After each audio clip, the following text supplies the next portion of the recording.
नमस्कार बच्चों। हम पढ़ रहे थे ईदगाह पाठ, जिसके हम 3 पाठ पढ़ चुके हैं। पहले से 3 भाग हमने पढ़ लिए हैं।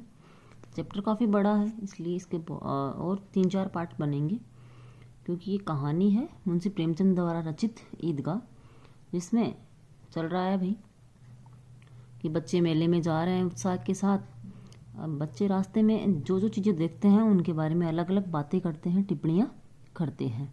उसी संदर्भ में बात चल रही थी कि मिठाइयाँ, इतनी सारी मिठाइयाँ कौन खाता होगा, कौन लेता होगा।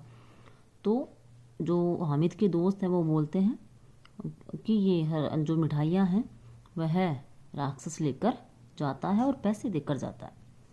हामिद को यकीन ना आया, ऐसे रुपए जिनात को कहाँ से मिल जाएंगे। हामिद को इस बात पर विश्वास नहीं हुआ कि जिन है उसके पास रुपए कहाँ से आएंगे। मोहसिन ने कहा, जिनात को रुपए की क्या कमी, जिस खजाने में चाहे चले जाएं, लोहे के दरवाजे तक उन्हें नहीं रोक सकते। जनाब, आप हैं किस फेर में, कि आप किस फेर में लगे हुए हैं।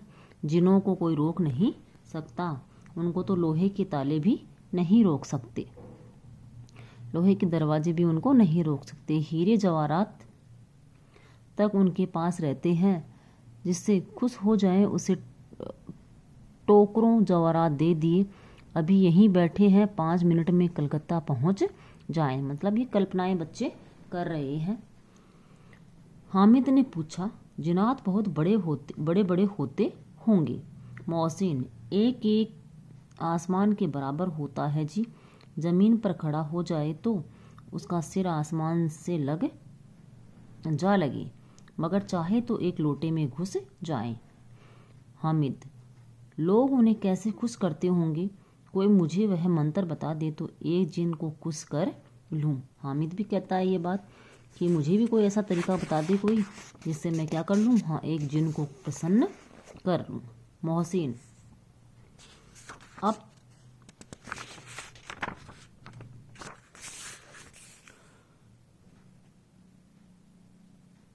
अब यह तो मैं नहीं जानता, लेकिन चौधरी साहब के काबू में बहुत से जिनात हैं।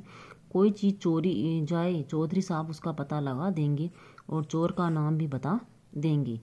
जो चौधरी पैसे वगैरह उधार देता है, गांव की जो मैन जो जागीरदार होता है उसके लिए है भाई। जुमराती का बछुआ नाम है, उस दिन खो गया था। 30 दिन हैरान हुई, 30 दिन तक उसकी खोज की, कहीं नहीं मिला। तब झक मारकर चौधरी के पास गए। चौधरी ने तुरंत बता दिया, मवेशी खाने में है। मवेशी खाना जहाँ पर जानवरों को रखा जाता है, और वहीं मिला। जिनात आकर उन्हें सारे जहान की खबरें दे जाते हैं। बच्चे कल्पनाएं कर रहे हैं कि जो जिन है वह चौधरी साहब को सारी खबर देते हैं।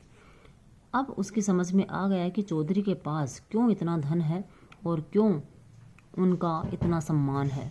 आगे चले, यह पुलिस लाइन है, यही सब कांस्टेबल कवायद करते हैं। मतलब यहाँ पर सभी जो कांस्टेबल है वह रहते हैं। रेटन फाय को फो, रात को बेचारे घूम घूम कर पहरा देते हैं, नहीं चोरियाँ हो जाए।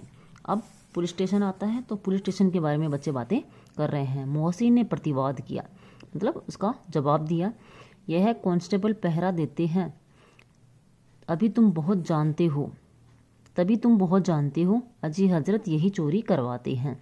शहर के जितने चोर डाकू हैं सब इनसे मिले रहते हैं। रात को ये लोग चोरों से तो कहते हैं चोरी करो, आप दूसरे मोहल्ले में जाकर जागते रहो पुकारते हैं। मतलब आपकी आज की जो व्यवस्था है उस पर ये व्यंग्य किया गया है। जब भी इन लोगों के पास इतने रुपए आते हैं। मेरे मामू एक थाने में कांस्टेबल हैं, 20 रुपया महीना पाते हैं, लेकिन 50 रुपये घर भेजते हैं। अल्लाह कसम, मैंने एक बार पूछा था कि मामू आप इतने रुपए कहाँ से पाते हैं। हंसकर कहने लगे, बेटा अल्लाह देता है। कौन कह रहा है ये बातें? मोहसिन बता रहा है कि जो पुलिस वाले हैं वो खुद ही क्या करवाते हैं, चोरी करवाते हैं, क्योंकि उनके जो मामा हैं वह क्या है, कांस्टेबल है। फिर आप ही बोले, हम लोग चाहे तो एक दिन में लाखों मार लाएं, हम तो इतना ही लेते हैं जिनमें अपनी बदनामी न हो और नौकरी न चली जाए। मतलब रिश्वतखोरी के बारे में यहाँ पर ये बता रहे हैं कि जो पुलिस वाले हैं वो क्या लेते हैं, रिश्वत लेते हैं और खुद ही चोरी करवाते हैं। हामिद ने पूछा, यह लोग चोरी करवाते हैं तो कोई इन्हें पकड़ता नहीं? मोहसिन उसकी नादानी पर दया दिखाकर बोला, अरे पागल, इन्हें कौन पकड़ेगा?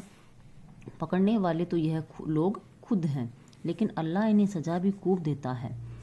हराम का माल हराम में जाता है, मतलब हराम की जो कमाई होती है, गलत कार्य से कमाए हुए पैसे हमेशा गलत कार्यों में ही लगते हैं। थोड़े ही दिन हुए मामू के घर में आग लग गई, सारी ली पूंजी जल गई, एक बर्तन तक न बचा। कई दिन पेड़ के नीचे सोए, अल्लाह कसम पेड़ के नीचे, फिर न जाने कहाँ से 100 कर्ज लाए तो बर्तन भांडे आए। मतलब जो छोटे छोटे बच्चे हैं उनमें भी इतनी समझदारी है कि अगर गलत तरीके से पैसे कमाए जाएंगे तो वह गलत तरीके से कमाए हुए पैसे गलत कामों में ही लग जाएंगे। इसका उदाहरण मोहसिन ने अपने मामा के माध्यम से दिया है। कहाँ 50 कहाँ 100, 50 एक थैली भर होता है, 100 तो 2 थैलियों में भी न आए। पुराने समय के सिक्कों की बात हो रही है यहाँ पे, जब सिक्के ज़्यादा चला करती थी। वर्तमान की तरह जो कागज वाले पैसे नहीं होते थे, तो यहाँ सिक्कों की बात हो रही है। और एक पैसे का बहुत महत्व हुआ करता था। अब बस्ती घनी होने लगी थी, ईदगाह जाने वालों की टोलियां नजर आने लगी थी। एक से एक भड़कीले वस्त्र पहने हुए, कोई इक्के तांगे पर सवार है, मतलब अकेले तांगे पर सवार है, कोई मोटर पर। सभी इत्र में बसे हैं, सभी के दिलों में उमंग है। सभी ने क्या लगा रखा है? इत्र लगा रखा है। ग्रामीणों का यह छोटा सा दल अपनी विपन्नता से बेखबर, विपन्नता यानी गरीबी से बेखबर, संतोष और धैर्य में मग्न चला जा रहा है। कहाँ जा रहा है? ईदगाह जा रहा है। बच्चों के लिए नगर की सभी चीज़ें अनोखी थी। जिस चीज़ की ओर ताकते ताकते ही रह जाते बच्चे थे, उन सब के लिए नई नई चीज़ें थी। जिधर देखते थे उधर देखते ही रह जाते थे। और पीछे से बराबर हॉर्न की आवाज़ होने पर न तो चेतते। हामिद तो मोटर के नीचे जाते जाते बचा कि चाहे गाड़ी वाले आवाज़ दे रहे हैं, लेकिन वो अपनी मस्ती में मग्न है और ईदगाह का जाने का उनमें जोश समाया हुआ है, इसलिए किसी मोटर गाड़ी की आवाज़ उनको सुनाई नहीं दे रही। तो इस प्रकार ये नेक्स्ट वीडियो, बाकी का नेक्स्ट वीडियो में। धन्यवाद।